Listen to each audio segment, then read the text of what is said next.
नमस्कार साथियों। आप लोगों में से ज़्यादातर को तो पता चल ही चुका होगा कि हम पिछले 14 दिनों से यहाँ जंतर मंतर पे अनशन पे हैं, नमक और पानी पे।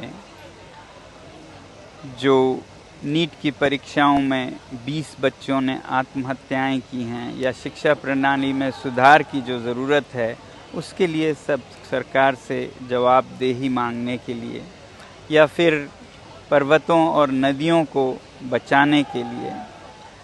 अब तक हम YouTube पर अपडेट्स नहीं दे पाए, इसलिए हम सोच रहे थे कि अब से हम 2-2 दिन के अपडेट्स एक साथ YouTube पर दिया करेंगे, और हमें उम्मीद है आप हमसे जुड़े रहेंगे पहले की तरह। और आपसे उम्मीद ये भी है कि हमारे इस संदेश को आप देश के कोने कोने तक पहुंचाएं।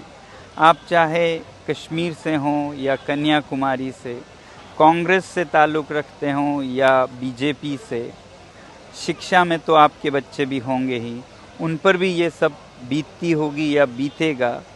वैसे ही वो भी तो साफ़ पानी पीना चाहेंगे, साफ़ हवा में सांस लेना चाहेंगे। तो इन्हीं बातों के लिए हमें आपसे समर्थन की उम्मीद है, और आप हमारे इस आवाज़ को यहाँ ना आ पाएँ भी, अनशन पर न बैठ पाएँ भी, घर से ही लोगों में फैला सकते हैं, शेयर कर सकते हैं, ताकि सब लोग सरकार से मांग करें सुधार के लिए। वैसे ही 20 जुलाई को हमने आवाज़ दी है कि हम संसद तक चलेंगे, अपने सांसदों से लोकतंत्र के इस मंदिर में गुहार लगाने कि वो सुधार लाएं। हम कोई तख्ता पलट नहीं चाहते, हम तो अपील करेंगे कि इसी सरकार में सुशासन आए, गुड गवर्नेंस आए, जिम्मेदारियां ली जाएं, ताकि आपके बच्चे जब बड़े हों उन पर ये ना बीते। तो हमें उम्मीद है आप और कुछ नहीं तो इस आवाज़ को फैलाने में मदद करेंगे और जुड़े रहेंगे हमारे साथ। तो आइए देखते हैं पिछले 2 दिनों के अपडेट्स, और इसी तरह देखते रहिएगा हर दूसरे दिन अपडेट्स हमारे साथ। बहुत बहुत धन्यवाद। मेरे अनशन का आज 11वां दिन ख़त्म हो रहा है। मैं अंदर से मज़बूत हूँ, मगर शायद बाहर से कमज़ोर लगता हूँ। कल शायद मैं शेव करके मुंह धो के आऊँ तो बाहर से भी ठीक लगूँ। इसीलिए शायद आप लोगों में से, देश भर से सैकड़ों लोगों ने मुझे मैसेजेस भेजे हैं कि मैं अनशन तोड़ दूँ, कुछ खा लूँ। और मेरे लिए भी ये बहुत आसान बात है, मैं चला जाऊँगा, खाता पीता रहूँगा। मगर क्या इससे रिया और आकांक्षा जैसे 20 बच्चों ने जो आत्महत्याएं की हैं वो रुक जाएंगे? या फिर अगले साल 40 बच्चे, फिर 80 बच्चे और आत्महत्याएं करते जाएंगे? शायद आपको फ़र्क नहीं पड़ता, क्योंकि शायद रिया आपके घर से नहीं, आपकी बहन नहीं। क्या हम लद्दाख और हिमालय के पर्वतों को बचा पाएंगे अगर मैं चला जाऊं?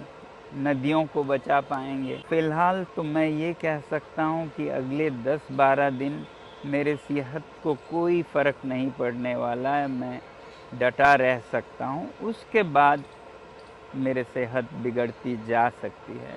मगर अगर आप सच में चाहते हैं कि मैं ज़िंदा रहूं, तो फिर घर के सोफ़े से मुझे संदेश भेजने से थोड़ा ज़्यादा आप हरकत कर सकते हैं। हम सब मिल के कुछ कर सकते हैं ताकि ये सब ना हो।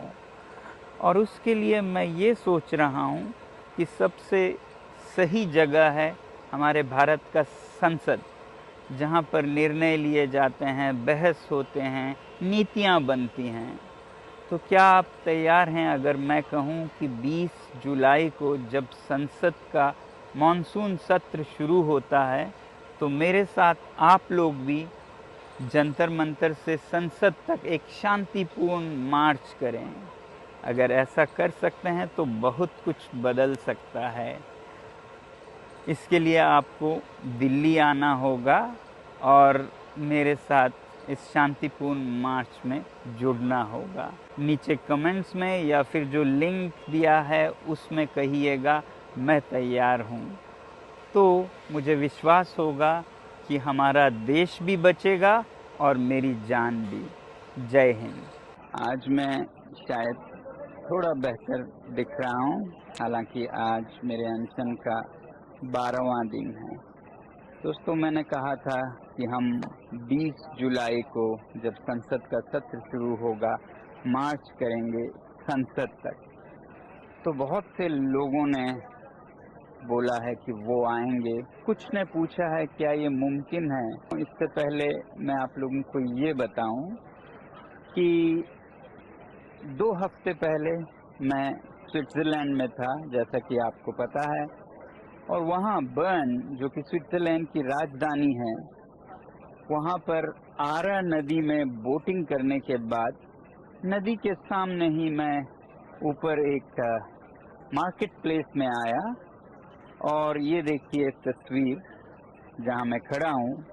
आप जो पीछे भवन देख रहे हैं, आपको ये जानकर हैरानी होगी कि ये स्विट्जरलैंड की संसद है और इस संसद भवन में उसके अंदर से गुजरते हुए मैं आया था। कोई रोक टोक नहीं, सब खुला था, लोग आ जा रहे थे। और ये संसद के सामने का जो जमीन है जहाँ मैं खड़ा था, वहाँ पर तो बच्चे खेल रहे हैं, लोग घूम रहे हैं और ये निर्धारित जगह है प्रदर्शनों के लिए भी। तो कोई भी यहाँ प्रदर्शन कर सकते हैं, धरने कर सकते हैं। तो दुनिया के लोकतांत्रिक देशों में संसद तक जाना खुला छूट होता है, बल्कि ज्यादातर देशों में उसके सामने प्रदर्शन करने की जगह निर्धारित होती है। ये लंदन में वेस्टमिंस्टर है, यहाँ पर भी लोग संसद तक जा सकते हैं और यहाँ भी प्रदर्शन कर सकते हैं। वैसे ही स्वीडन, डेनमार्क, ऑस्ट्रेलिया, न्यूजीलैंड, सब जगह संसद खुली जगह है, क्योंकि लोकतंत्र में लोगों का संसद है।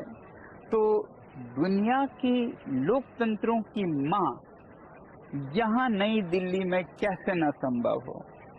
अब बताया जाता है कि नई दिल्ली में तो दफा 144 लगा है, 163 BNS, यहाँ तो प्रदर्शन कर नहीं सकते हैं।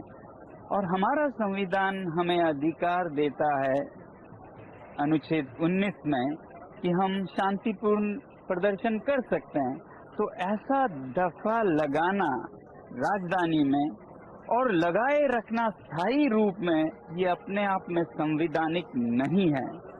ना ही यहाँ जंतर मंतर पर समयबद्ध कर देना कि 10 से 5 तक ही कर देंगे, ये भी संवैधानिक मेरे ख्याल से तो नहीं है।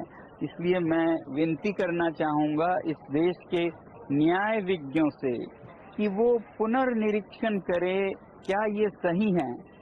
वैसे तो ऐसा कोई कानून हो नहीं सकता है, मगर फिर भी अगर ऐसा कानून है तो वो कानून ही गलत है। और गांधी जी ने कहा था कि अगर कोई कानून गलत है तो उसे तोड़ना बेहतर है।